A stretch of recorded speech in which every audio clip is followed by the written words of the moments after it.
ओम शांति।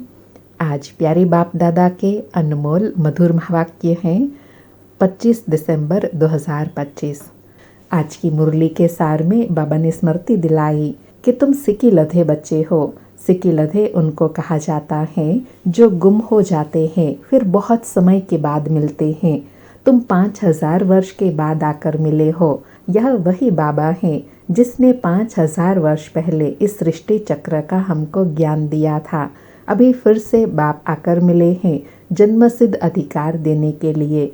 बाप रियलाइज कराते हैं कि आत्मा में 84 जन्मों का पार्ट भरा हुआ है, तो बच्चों को रियलाइजेशन आती है। 5000 वर्ष पहले भी बाबा ने समझाया था मनुष्य को देवता व कंगाल से सरताज बनने के लिए। अब फिर बाबा सरताज बनाने के लिए आए हैं।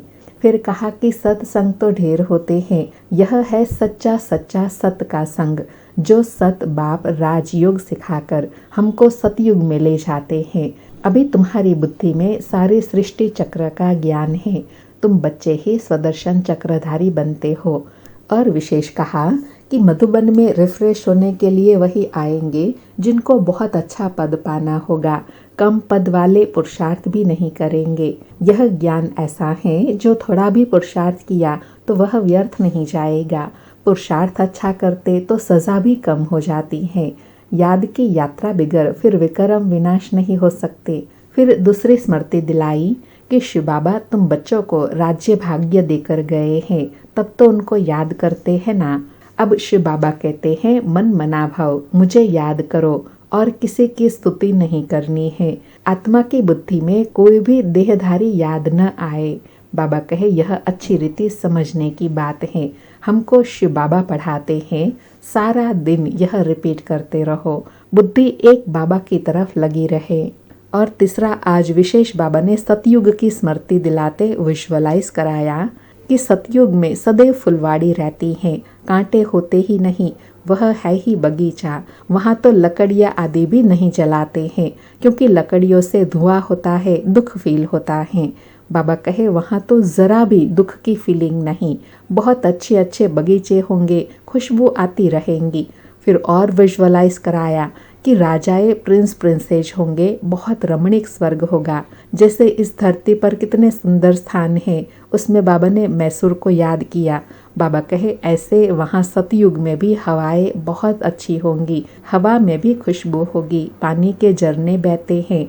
बाबा कहे तुम रियलाइज करते हो सतयुग में क्या क्या होगा, हम कैसे रहते हैं। फिर और नशा दिलाते कहा कि तुम लक्ष्मी नारायण के चित्र को देखो, कितने खुश नसीब हैं, दुख की कोई बात नहीं। बाबा स्मृति दिलाते हैं अब तुम फिर से देवता बन रहे हो। कई बाबा के बच्चों ने घर बैठे स्वर्ग का साक्षात्कार भी किया। अब बाबा ज्ञान देकर श्रृंगार करने आए हैं। और विशेष सेवा के लिए कहा कि अभी निंदा स्तुति मान अपमान सब सामने आता है। तुम जानते हो कल्प पहले भी ऐसे हुआ था। जो सेकंड पास हो गया उसका चिंतन नहीं करना है। फिर विशेष अटेंशन दिलाते कहा कि कोई भी भूल गलती हो जाती है तो आगे के लिए सीख लेकर फिर वह गलती दोबारा न हो, यह पुरुषार्थ करना है। बाबा कहे तुमको समझाया जाता है घड़ी घड़ी यह भूल अच्छी नहीं है, यह कर्म अच्छा नहीं है, दिल खाती रहेंगी, हमसे यह खराब काम हुआ। बाबा समझानी देते हैं ऐसा कोई कर्म नहीं करो जो किसी को दुख हो, कड़वा मत बोलो। बाबा कहे आजकल दुनिया में भी वैर बढ़ गया है, कोई नौकर पर गुस्सा करते हैं तो भी दुश्मनी निकालते हैं। इसलिए बाबा कहे यहाँ आपस में खीर खंड होकर रहना है, लून पानी नहीं बनना है, मिलजुल कर प्रेम प्यार से रहना है। फिर रूहानी खिदमतगार बनने के लिए कहा कि वह है जिस्मानी खिदमतगार, तुम हो रूहानी खिदमतगार। खुद खुदा जब आए तब हम उनके खिदमतगार बने, जिनके द्वारा खुद खुदा राजाई स्थापन करेंगे। तुम बच्चे समझते हो अब हम खुदा के खिदमतगार बने हैं। बाबा हम आत्माओं को रूहानी सर्विस सिखला रहे हैं। बाबा कहते हैं माम एकम याद करो तो विक्रम विनाश होंगे। यह योग अग्नि है, भारत का प्राचीन राजयोग है। और कहा अभी पुरुषोत्तम संगम युग चल रहा है, यह किसी की बुद्धि में याद रहे तो भी सारा ड्रामा बुद्धि में आ जाए। परंतु कलयुगी देह के संबंधी आदि याद आते रहते हैं।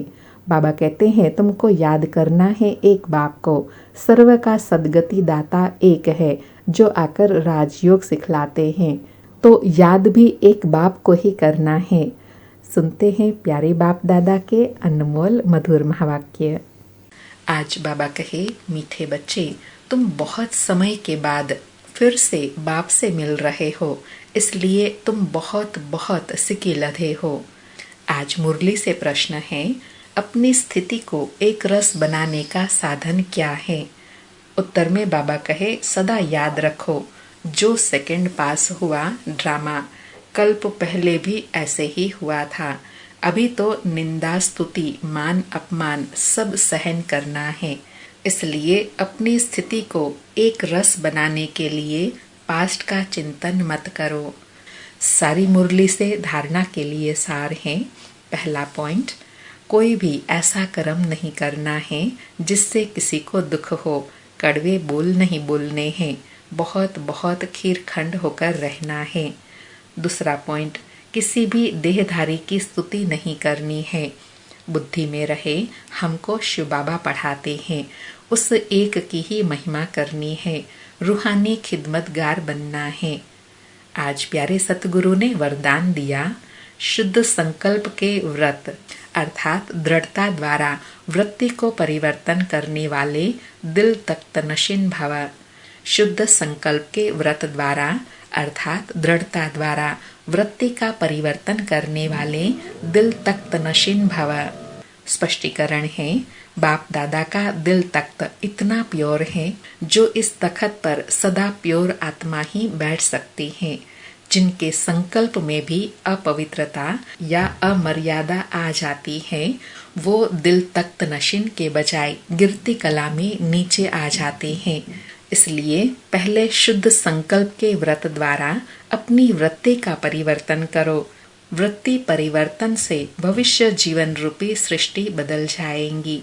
शुद्ध संकल्प व दृढ़ संकल्प के व्रत का प्रत्यक्ष फल है ही सदा काल के लिए बाप दादा का दिल तख्त। बाबा ने बहुत ऊंची बात बताई कि शिव बाबा का दिल तख्त बहुत शुद्ध पवित्र है। उस तख्त पर बैठने के लिए भी इतनी शुद्धता और पवित्रता होंगी, तब दिल तख्त नशीन बन सकेंगे।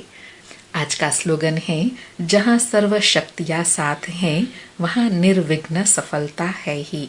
जहाँ सर्व शक्तियाँ साथ हैं वहाँ निर्विघ्न सफलता है ही। अच्छा, मीठे मीठे सिक्किलधे बच्चों प्रति माता पिता बाप दादा का याद प्यार और गुड मॉर्निंग। रूहानी बाप की रूहानी बच्चों को नमस्ते। हम रूहानी बच्चों की रूहानी माता पिता बाप दादा को याद प्यार गुड मॉर्निंग और नमस्ते नमस्ते। आज के अव्यक्त इशारे हैं, अब संपन्न व कर्मातीत बनने की धुन लगाओ। आज का पुरुषार्थ है, अंतःवाहक स्थिति अर्थात कर्म बंधन मुक्त, कर्मातीत स्थिति का वाहन अर्थात अंतिम वाहन, जिस द्वारा ही सेकंड में साथ उड़ेंगे। इसके लिए सर्व हदों से पार बेहद स्वरूप में बेहद के सेवाधारी, सर्व हदों के ऊपर विजय प्राप्त करने वाले विजय रतन बनो, तब ही अंतिम कर्मातीत स्वरूप के अनुभवी स्वरूप बनेंगे। अच्छा, ओम शांति। शुक्रिया बाबा, शुक्रिया।